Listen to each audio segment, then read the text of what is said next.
May 1940, Dunkirk Beach. 300,000 men trapped between the sea and the Wehrmacht.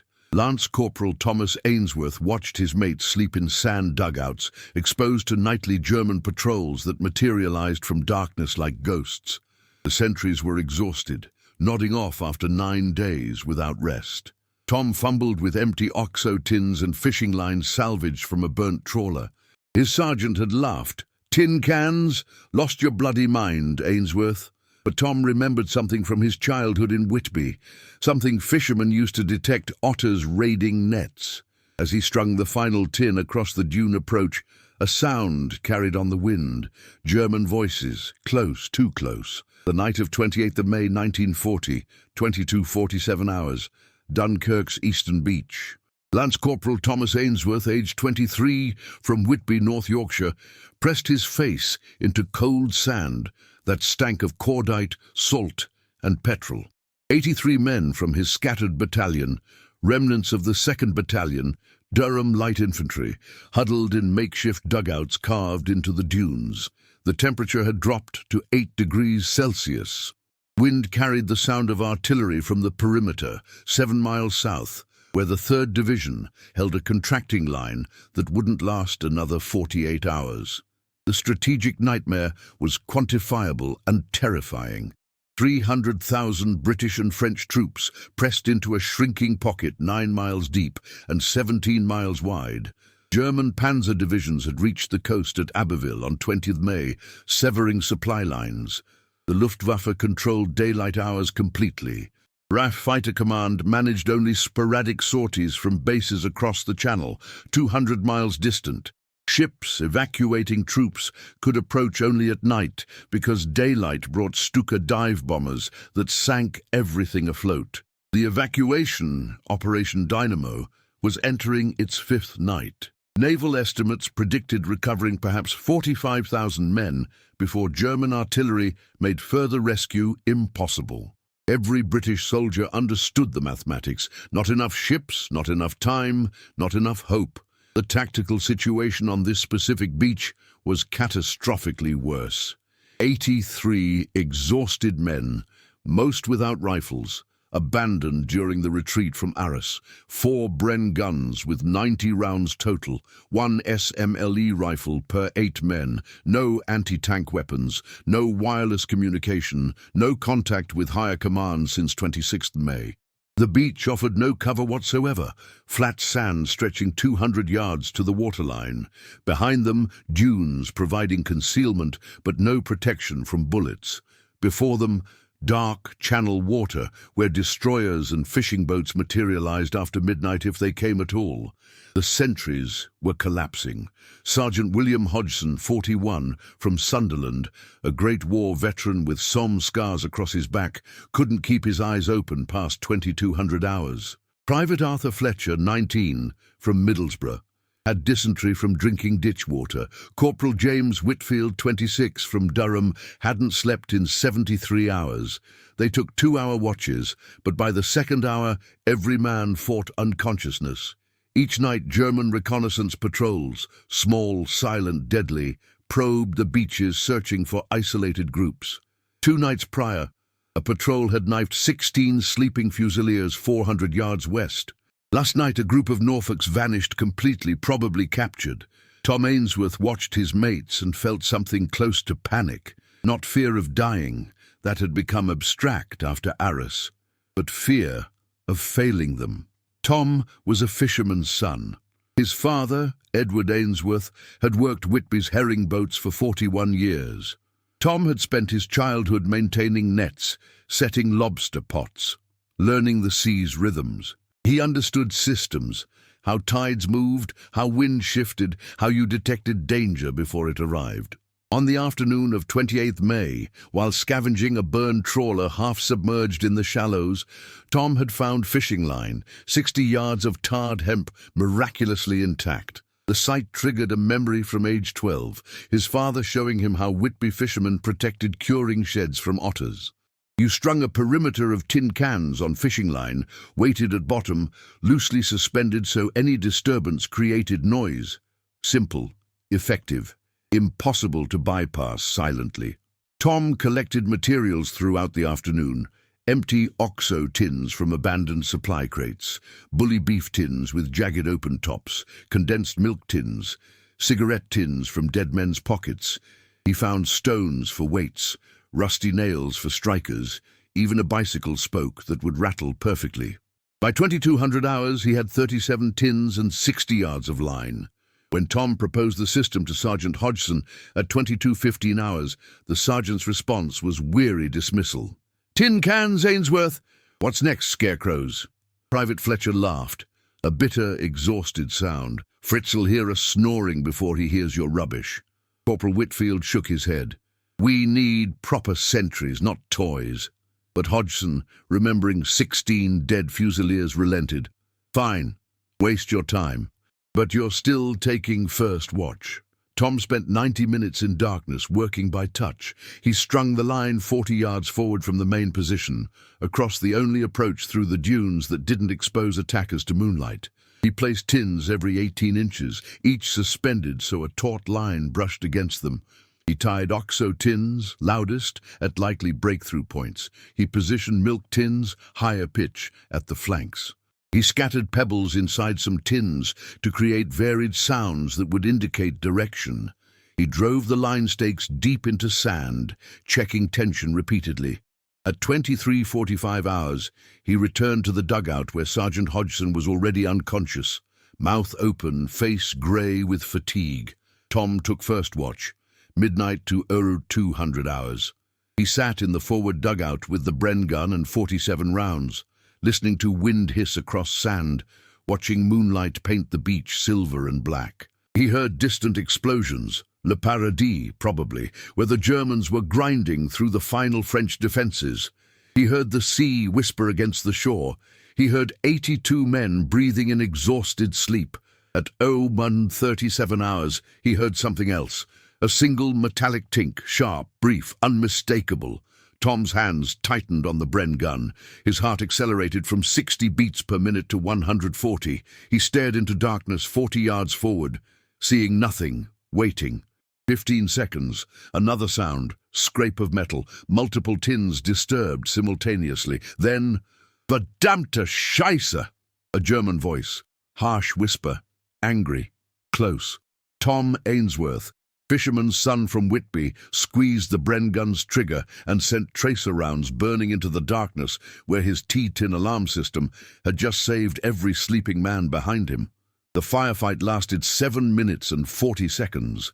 Tom's initial burst, 12 rounds, cut down the lead German scout instantly. The remaining patrol, estimated 8 to 10 men, scattered into the dunes, returning fire with Schmeisser submachine guns and Kar 98K rifles. Tom's Bren gun position drew concentrated fire, bullets thudding into sandbags, ricocheting off metal tins with demonic cacophony. Behind him, the dugouts erupted into chaos as 82 men grabbed weapons and scrambled to positions. Sergeant Hodgson, moving with Great War muscle memory, directed fire with terse commands. "Whitfield, left flank, Fletcher, watch the waterline, short bursts, don't waste ammo." The 4 Bren guns opened up in disciplined sequence, creating overlapping fields of fire. The Germans, caught in open sand by alert defenders they'd expected to find sleeping, withdrew after 4 minutes of vicious exchange. British casualties: Private Fletcher, bullet through left shoulder. Private Michael Rowe, 20 from Hartlepool, shrapnel from grenade. Lance Corporal David Stone, 24, from Bishop Auckland, concussion from blast. German casualties: 3 confirmed dead left behind, blood trails suggesting 2 more wounded. As silence returned, broken only by Fletcher's groaning and the wind, Sergeant Hodgson approached Tom's position. His face was unreadable in moonlight. For long seconds, he stared at the fishing line strung between stakes, at the 37 tins still swaying slightly from the firefight. Then he spoke, voice rough. "Ainsworth, you magnificent Yorkshire bastard. Your bloody tin cans just saved us." The praise spread through the position like wildfire. Corporal Whitfield, checking the perimeter, found where Germans had triggered the alarm. Multiple boot prints in sand, clear evidence they'd walked directly into the line.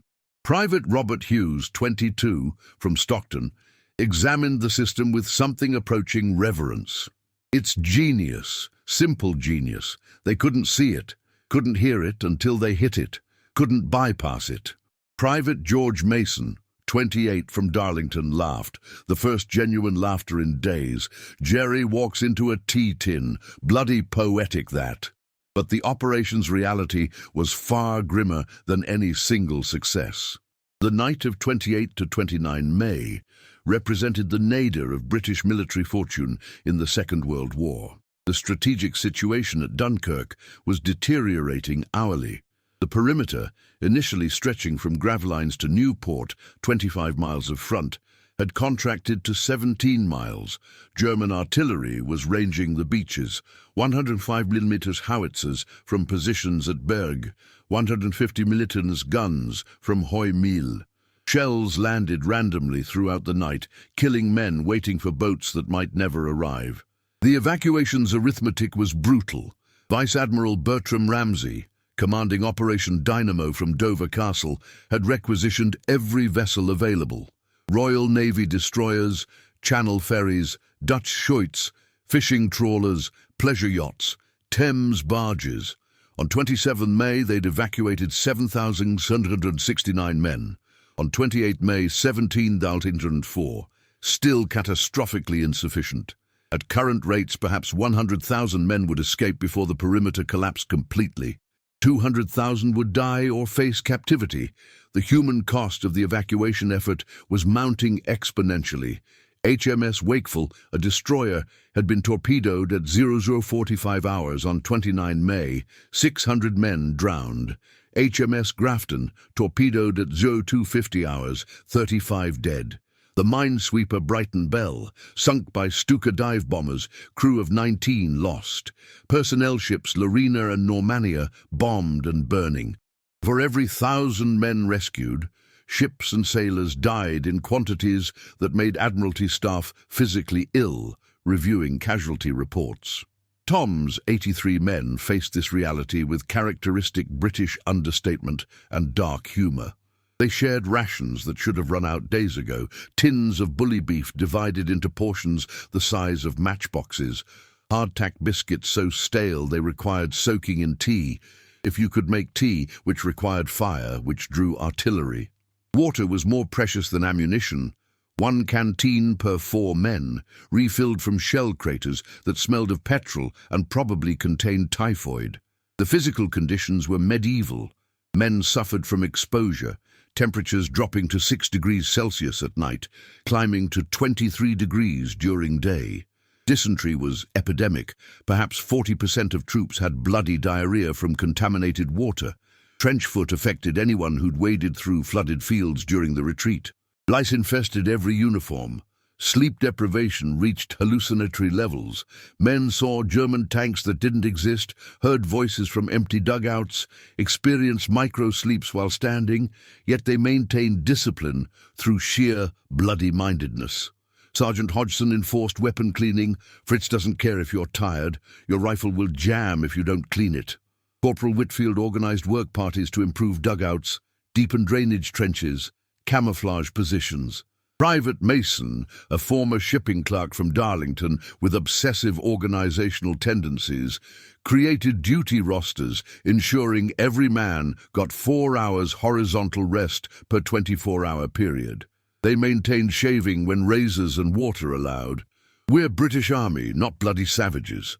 The humor was relentless, darker than midnight. When German artillery bracketed their position, Private Hughes deadpanned, "Bit loud, Jerry. We're trying to sleep."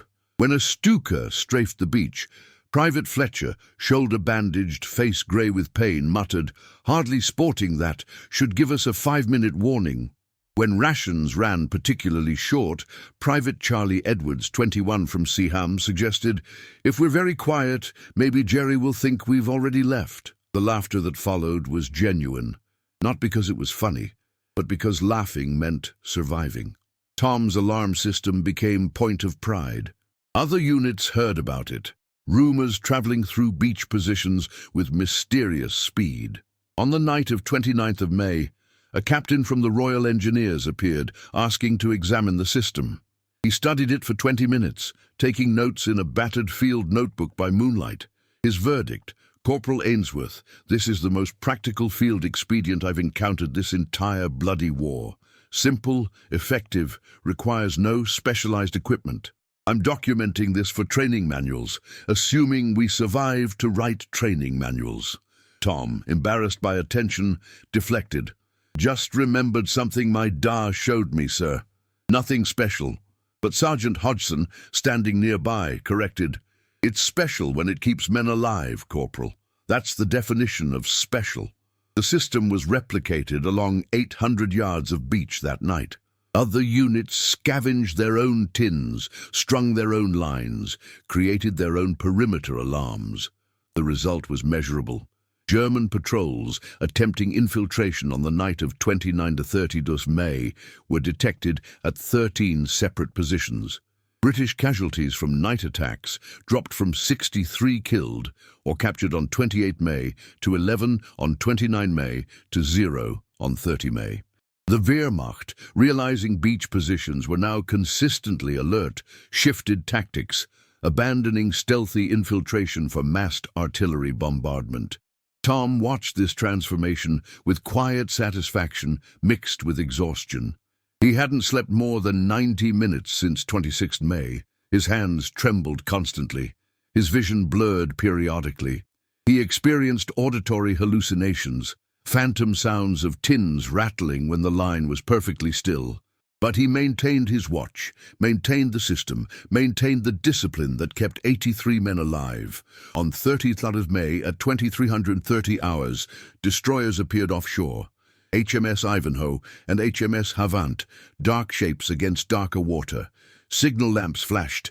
Approach by platoons, small boats incoming. Tom's group waited their turn, 41st in queue. At 0140 hours on 31st May, they waded into chest-deep water, ice-cold channel brine that stole breath, and climbed into a Thames River barge manned by a 63-year-old civilian yachtsman from Ramsgate, who said simply, "Welcome aboard, lads. Let's get you home." German military intelligence first noted the anomaly in situation reports dated 30th of May 1940. Oberleutnant Klaus Fischer, intelligence officer with the 18th Infantry Division, read reconnaissance patrol reports with growing confusion at field headquarters in Berges, 6 miles south of Dunkirk. His summary, written at 800 hours, documented a troubling pattern. Beach infiltration operations night 28-29 May, 63 enemy casualties inflicted, 18 prisoners taken. Night 29 to 30 May, 11 enemy casualties, 0 prisoners. Success rate declined 83%. Patrol commanders report consistently alert enemy sentries, early warning systems of unknown configuration. Recommend tactical reassessment. The German military doctrine for exploitation operations emphasized aggressive infiltration of disorganized enemy positions. Wehrmacht training manuals, written by veterans of Polish and French campaigns, taught that retreating forces invariably displayed 3 characteristics: command structure collapse, sentry discipline failure, psychological deterioration manifesting as passivity. Standard infiltration tactics, small squads moving silently through darkness, eliminating sentries with knives, capturing or destroying isolated groups before they could alert others, had proven devastatingly effective throughout May 1940.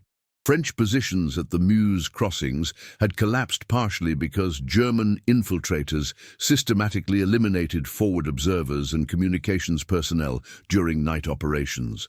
At Dunkirk, Wehrmacht commanders expected identical results. British forces, trapped after disastrous retreat from Belgium, should display classic symptoms of defeated army: fragmented command, exhausted personnel, collapsing morale. Initial infiltration operations on nights of 26-27 and 27-28 May confirmed expectations. British beach positions were poorly coordinated, sentries frequently asleep, isolated groups easily surprised. German patrols achieved success rates exceeding 70%, meaning 7 of 10 infiltration attempts resulted in British casualties or captures with minimal German losses. The sudden reversal on 29 May was inexplicable within German doctrinal framework. Hauptmann Werner Scholz, commanding the battalion conducting beach infiltration operations, personally interrogated returned patrol leaders. Their reports were remarkably consistent. Approached British position using standard procedures. Encountered wire obstacle, improvised approximately 40 meters forward of main position. Wire produced unexpected noise upon contact. Enemy immediately alert. Opened fire before we achieved firing positions. Forced withdrawal under heavy fire. The wire obstacle description puzzled German analysts. British forces at Dunkirk had abandoned most engineering equipment during retreat. Proper defensive wire, German Stacheldraht, or British concertina wire, required specialized tools, deployment time, and engineering supervision. Intelligence indicated British positions lacked such resources. Yet patrols reported encountering barriers that functioned effectively as early warning systems. Oberst Friedrich Müller, divisional intelligence officer with extensive experience analyzing enemy defensive systems, examined captured British equipment on 30th May.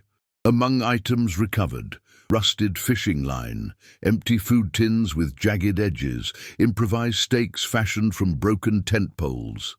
Müller's analysis, delivered to staff officers at 1600 hours, was simultaneously admiring and dismissive.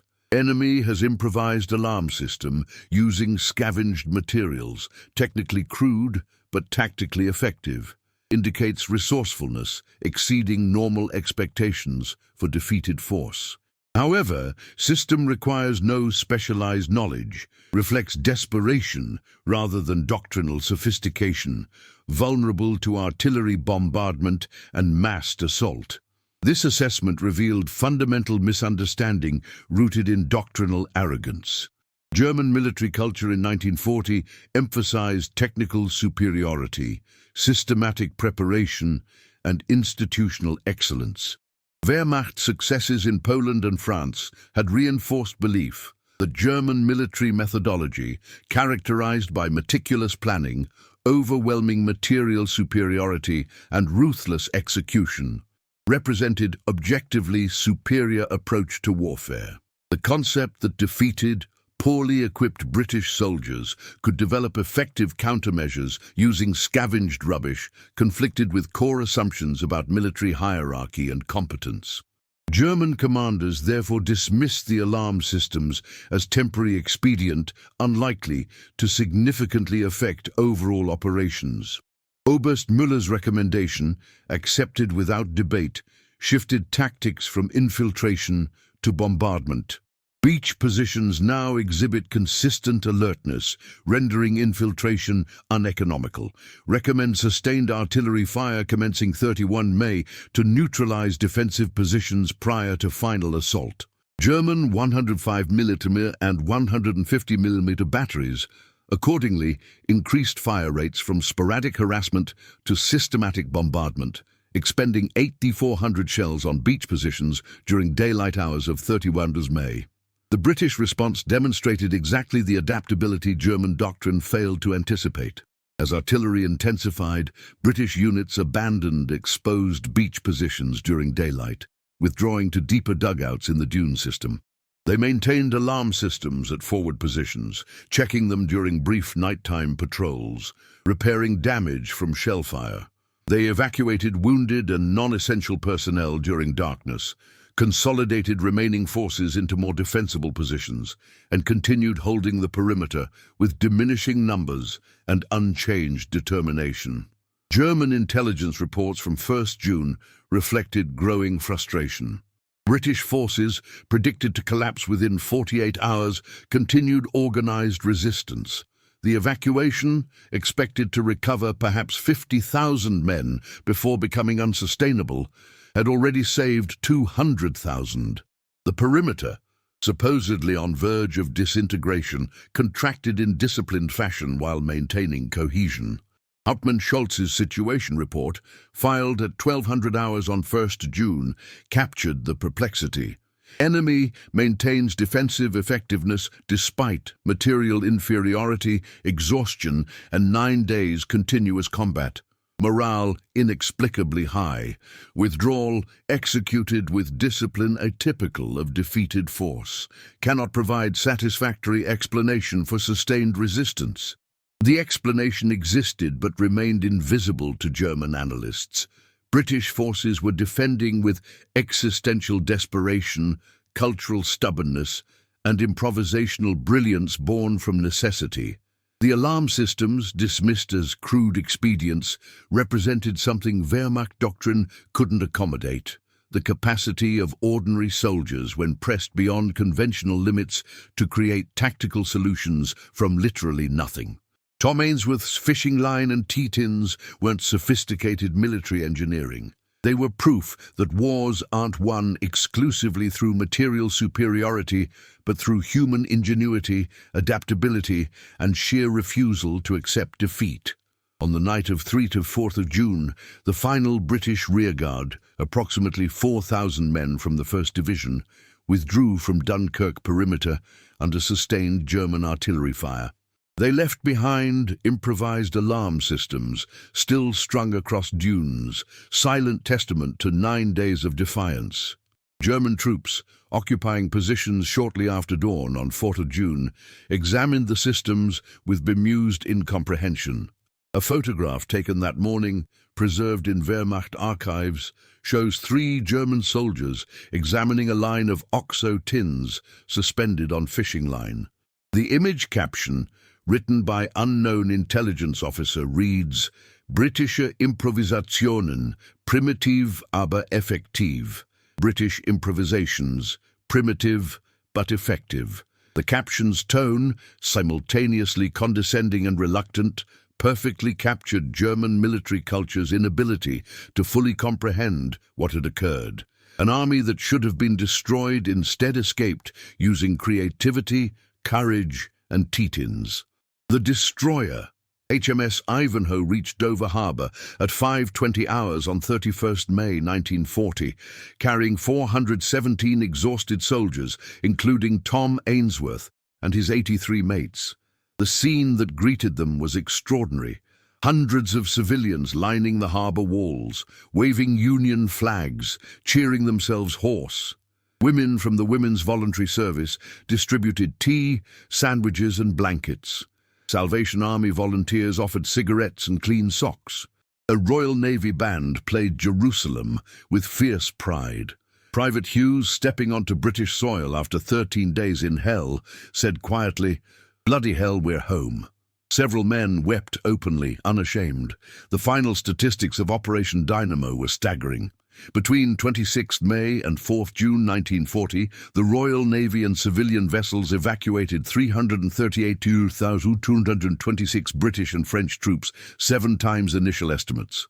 The cost was horrific. 6 destroyers sunk, 19 damaged, 243 vessels of all types lost, 3,500 British soldiers killed during evacuation, thousands more captured during rearguard actions.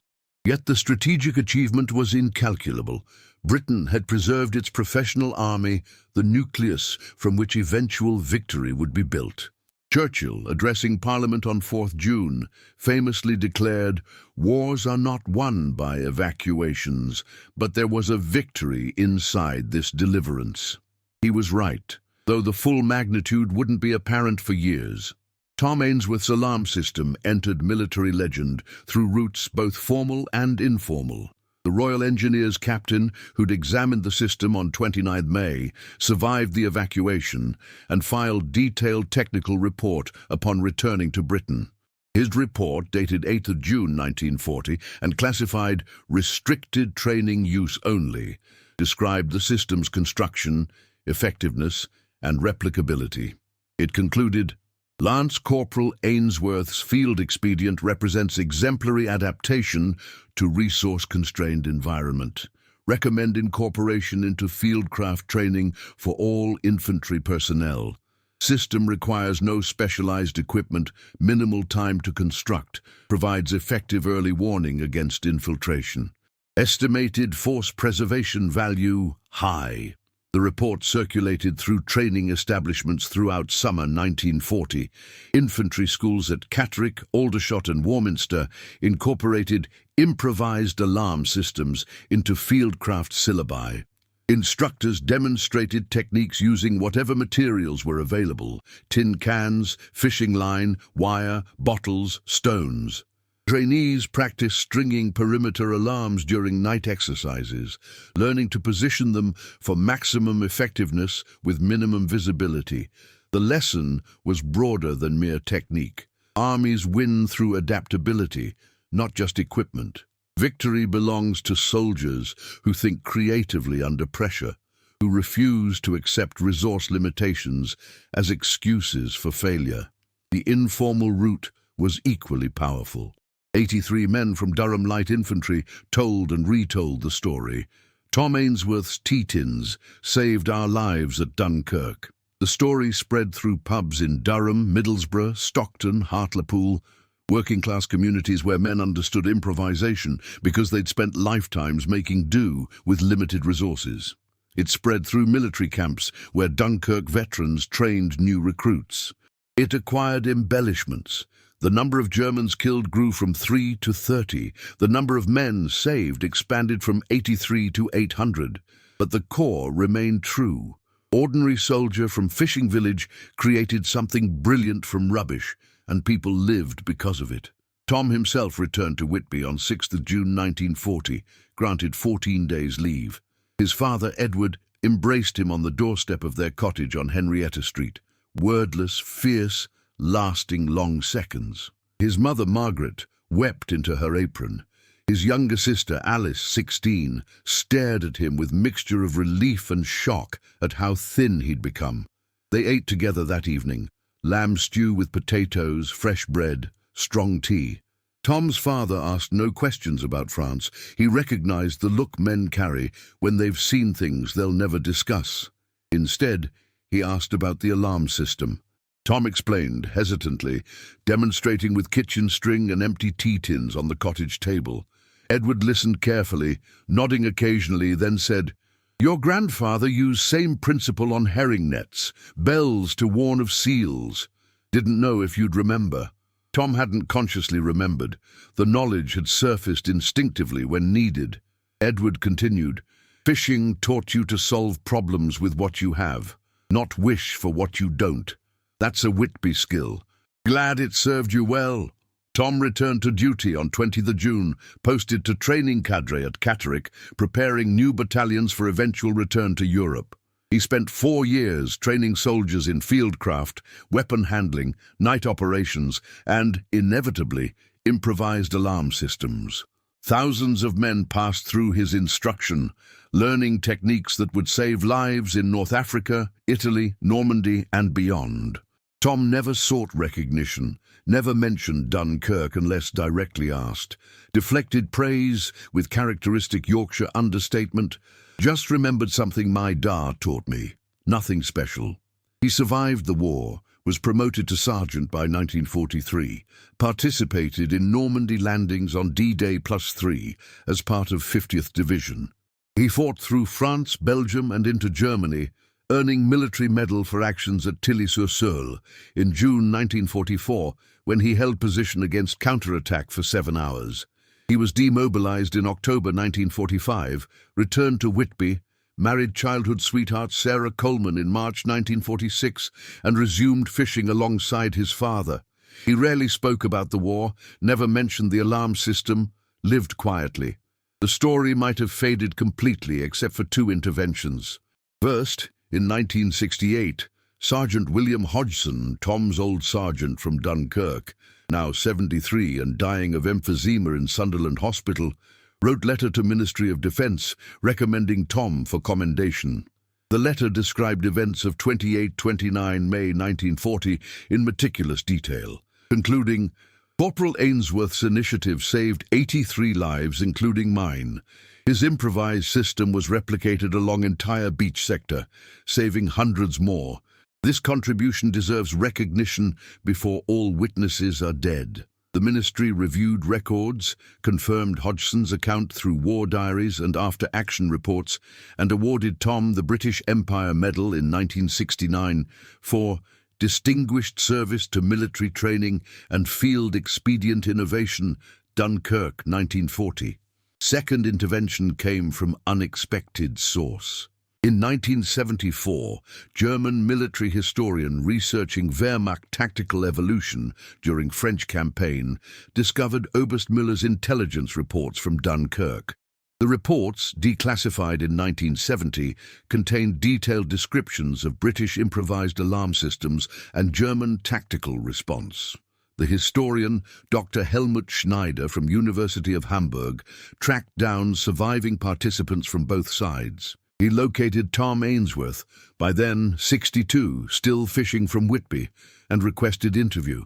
Tom initially refused, but Dr. Schneider persisted, explaining his interest. The alarm systems represented something my countrymen failed to understand in 1940. That improvisation and adaptability can defeat material superiority. I want to document this for German military education. We lost the war partially because we couldn't adapt as quickly as you could.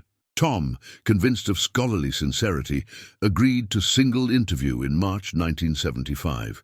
Dr. Schneider's resulting paper, published in 1976 in the Journal of Military History, was titled Improvisation as Force Multiplier, British Defensive Innovations at Dunkirk, 1940. It analyzed the alarm system's tactical impact, German doctrinal rigidity, and broader implications for military training. The paper concluded, Lance Corporal Ainsworth's improvised alarm system, constructed from scavenged materials in extremis, achieved what sophisticated German reconnaissance could not overcome: consistent tactical awareness enabling effective defense by exhausted, poorly equipped forces. This case study demonstrates that military effectiveness derives not merely from material superiority, but from institutional culture, enabling rapid tactical innovation at lowest command levels. The paper brought renewed attention. British military journals republished excerpts. The Imperial War Museum requested interview with Tom for oral history project. The Royal Engineers Museum at Chatham created display about Dunkirk field expedients, featuring recreated alarm system with placard. Lance Corporal Thomas Ainsworth, Durham Light Infantry, improvised perimeter alarm, Dunkirk 1940. Tom attended museum opening in 1977, uncomfortable with attention, telling reporters, "I just did what made sense. Any fisherman's son would have done the same." But that was precisely the point. Tom's innovation wasn't unique because it was technically sophisticated. It wasn't. It was profound because it demonstrated the essence of British military character: pragmatic, adaptable, stubborn, creative under pressure, contemptuous of conventional limitations. The alarm system symbolized the spirit that saved Britain in 1940. When professional army faced annihilation, ordinary men like Tom Ainsworth created extraordinary solutions from literally nothing, refused to surrender, and went home to fight another day. Tom Ainsworth died in November 1994, age 82, in Whitby Hospital with family present. His obituary in the Whitby Gazette mentioned fishing career, wartime service, and BEM Award. It concluded, Tom Ainsworth represented the best of his generation, brave without boasting, resourceful without pretension, steadfast without complaint. His T-tin alarm system at Dunkirk saved lives and entered military legend. Whitby has lost a true son. The legacy endures in unexpected places. British Army fieldcraft manuals still include section on improvised alarm systems, acknowledging Ainsworth's innovation. Special Forces training incorporates expedient warning devices in survival courses. Military historians cite Dunkirk alarm systems as exemplary case study in tactical adaptation. The Imperial War Museum display remains popular with visitors seeking to understand how Britain survived its darkest year. but the deepest legacy lives in the descendants of the 83 men Tom saved on Dunkirk beach. Sergeant Hodgson's grandchildren, Private Hughes's great-grandchildren, Corporal Whitfield's family, families who exist because on the night of 28 May 1940, a fisherman's son from Whitby remembered something his father taught him and refused to let his mates die in their sleep.